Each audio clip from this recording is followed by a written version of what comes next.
Elaine Garvey of District 32, and I've got the absolute pleasure of having a conversation today with Brad Raynor of Cognito. How are you, Brad? Well, thanks, Ryan. Yourself?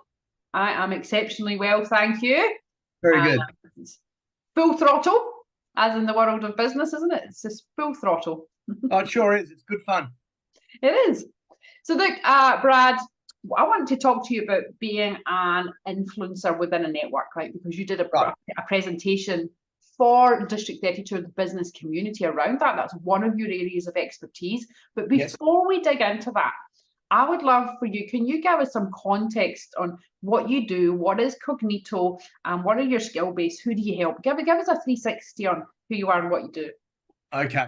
So Cognito work with businesses and not-for-profits because we work and we specialize in the core leadership, leading behaviors and the organizational design. It doesn't matter what industry. So we have this wonderful picture where there's a house at the top of some foundations. It doesn't matter if you're a law firm, a not-for-profit school, an accounting firm, engineering, hospital. We can work with you because the foundations are how we actually align what we do with the leading skills. So we're specialists at the skills that make things actually happen. We're not specialists in law or those ones. And so what we do is we actually work with the leaders to identify what skills they have and align it with how they do things, because do we have the skills and the adjustments to bring about the achievement of purpose, the profit, the performance in an environment where staff feel they can belong. Now that, with a summary, that's where I always want to get to really fast, the belonging. Because research-based, and one of my great friends, John Hattie, has done the largest meta-analysis in the history of the world. And you can read his material. John's the head. So a meta-analysis is where you take all the research and you analyze the data of hundreds of thousands of research papers. And when we examine the need for people to belong in line with engagement, so what we know is that if you don't belong, belonging is being accepted professionally, socially, and emotionally, you won't accept back and you won't engage.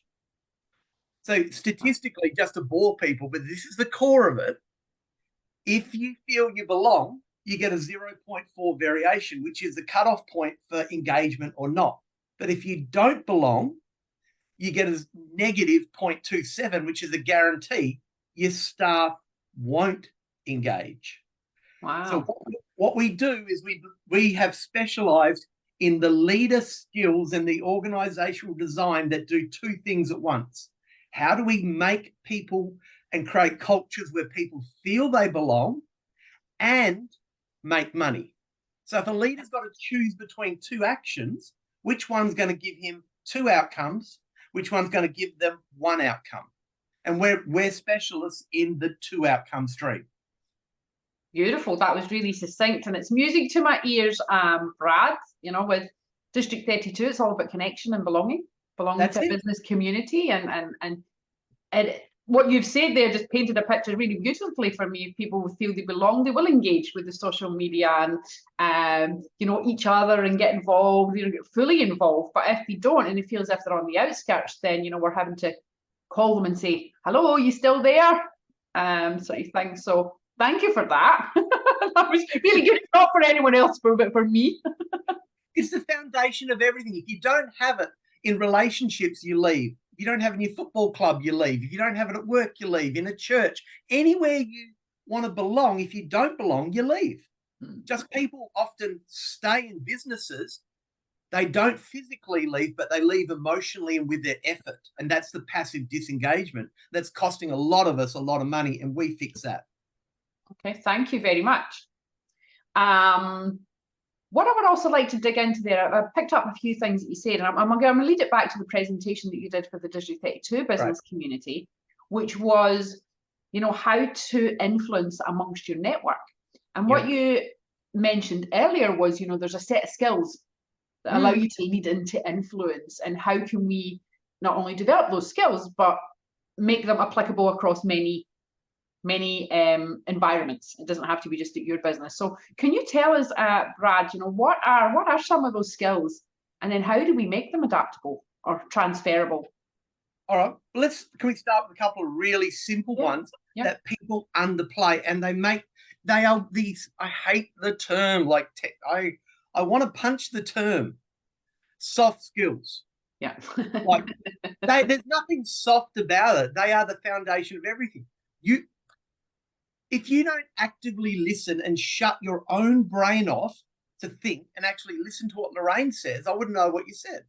And if I'm not listening to you, how am I demonstrating that I accept what you're saying and what you're saying has value? If I don't reserve judgment when I'm listening to you, I'm not accepting what you're saying. I've already prejudged you. If I don't ask clarifying questions to actually understand what you're saying, I don't care about what you're saying. Therefore, I don't accept what you say. Yeah. So it's not just having these skills that we know are highly effective in communication. If we do them, the emotional response people have is, this person's listening to me. This person wants to know what I'm saying. This person actually wants to understand. Therefore, you're more willing to listen to me and try to understand me. And when we accept each other, we can move into community, which is what you're building with District 32, a community of business owners. Yeah. You've got your masterclasses in your 7-figure group where they actively stop listening, don't judge, ask questions. You do this already. Mm-hmm. And it builds a sense of belonging. Therefore, you're growing because people want this. They want to be in community and they want to feel they belong. So how we do our soft skills, and there are a lot of parts of doing that, is really essential, like looking at each other. Actually looking at them, not at the person walking behind. Holding your hands where they can be seen so there's no subconscious concept of threat. We could go on, but there's so many elements. Okay. But let's just start with that. How we listen. And then the next part is there's three types of talking. There's a conversation, there's a discussion, and there's a debate. Most people, most leaders, and most networking events I've been to, people are having this one. They're having a discussion. They're not having a conversation. For the listeners then, Brad, what is the difference between a conversation and a discussion? Fantastic. You've just shown it. A conversation is where you actually want to find out what the other person has to say. Okay.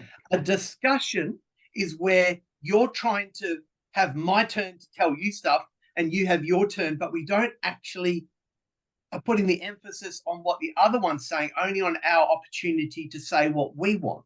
Okay. And a debate, the final one, is where we actually are totally trying to convince the other one to agree with our view.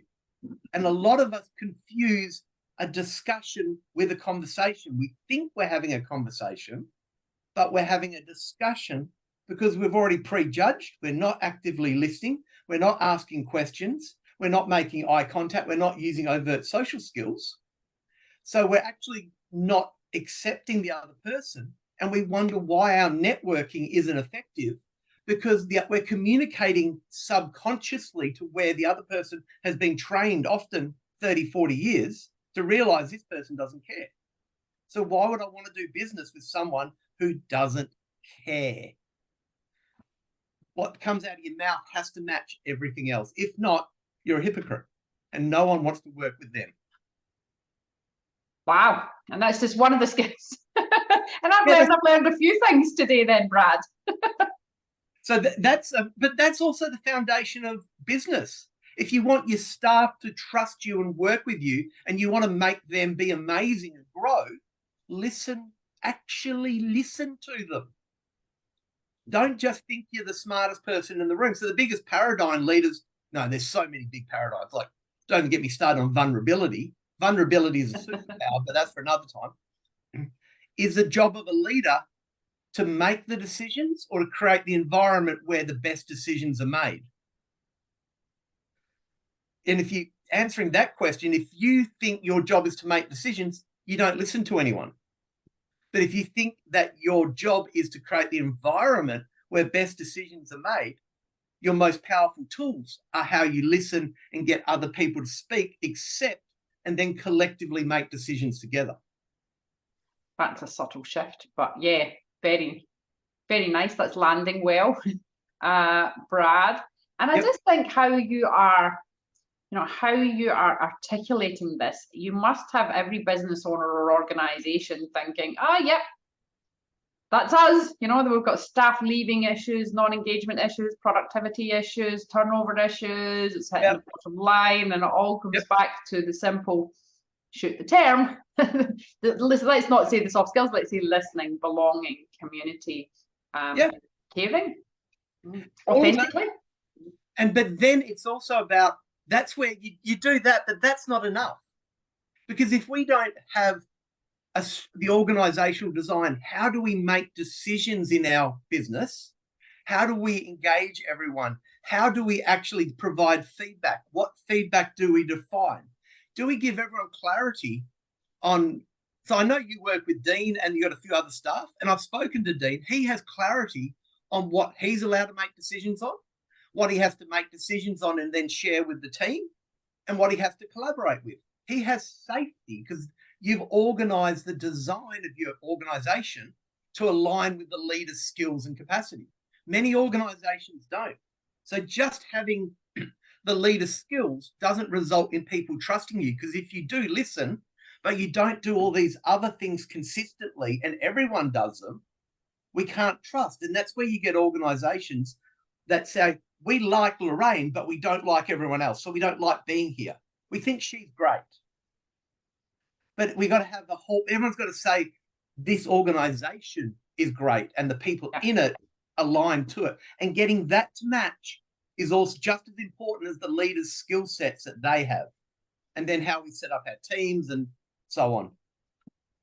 Wow. And so I want to swing back to networking, which is part of it. When we're in organizations, I attended your 7-figure networking masterclass. That was brilliant.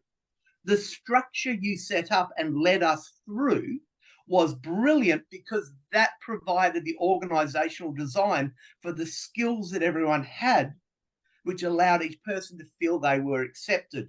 Design aligned with skills created belonging, led to engagement, performance, productivity, purpose. Wow. I need to get you to write that down for me, Brad. That was wonderful. But that's what we do for everyone. Yeah. So whether we're working with large international law firms or we're working with a cleaning firm here in Perth, the whole thing is the same. It's just the application into their context. So whether you're at a networking event and you're just actively listening to someone and building that trust so they accept you and you accept them, or you're leading an international billion-dollar organization, these skills are the same. It's just application and context. Wow. Brad, thank you very much. This has been amazing conversations, way too short. I think there's lots of scope there for more conversation. I think it's really resonating with me and who we are and what we stand for. Not only because you gave me some nice feedback there on the premium group, but no, it's really resonating with who we are and what we're trying to achieve. But not just for me. I mean, how do people get in contact with you then, Brad? I'll put your details underneath the YouTube, but do you prefer phone? Do you prefer email, website? We do have a website. It's pure due diligence. Go there, have a look. It's got great info. But we are people. So give us a ring, send us an email, drink coffee with us or tea, which is my preferred at the moment. And let's talk, because when we have that conversation, we can work out if we can actually help you or if our others from our network are going to be better to get you to where you want to be. Brad, thank you very much for sharing your time today. It's been absolutely wonderful, and I look forward to working with you in the future. It'll be a pleasure. I love what you're doing. Thanks, Brad. Okay, bye.